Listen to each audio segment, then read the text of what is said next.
In a case involving a child, it must be swift, uncompromising, and immune to bribery and influence. And the justice system failed Ochanya completely. It told her family, her community, and even Ochanya herself that her life and her truth were less valuable compared to the influence of her abusers. And while let Ochanya's memory be the fire that forces you and I to build a safe and more just community. I was 5 years old. I went to my mother's sister's house to school because there was no school in my village. So when I went there, when I was 8, the son started sleeping with me. Then when the sister caught him, the sister then reported him to the father.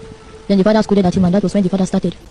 Hello and welcome. So today we are confronted with this tragedy that has surfaced after 7 years and has sent shockwaves throughout the country. It's the story of a young girl, Ochanya, whose life was cut short not just by an evil act, but by the catastrophic failure of the same system that was meant to protect her. Ochanya's case is basically a devastating look at how poverty, lack of basic infrastructure, family betrayal, and judicial corruption can converge to crush an innocent life. It's such a difficult conversation, but one that we must have, especially now that her case is back in the spotlight 7 years after her demise. Now let's talk about the perfect setup for this disaster. It is the choice between education and safety. Ochanya was just 8 years old when her life took its first tragic turn. She was a bright, deserving girl from a poor, non-influential family. Her parents, especially her mom, despite her financial struggles, was determined to give her an education. Now let's talk about the illusion of family safety.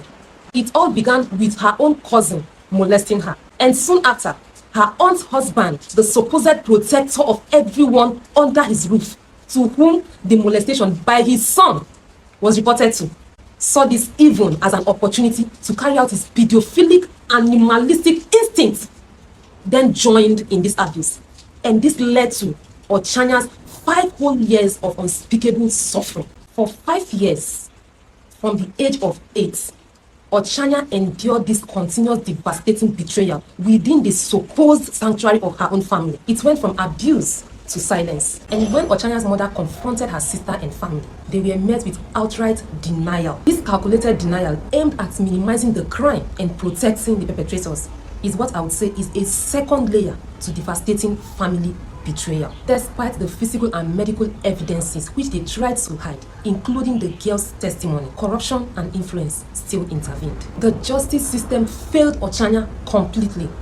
It told her family, her community, and even Ochanya herself that her life and her truth were less valuable compared to the influence of her abusers. And while this profound injustice was still on, Ochanya passed, unfortunately, due to her complicated and unrecoverable health problems. And with this, the tragedy was complete.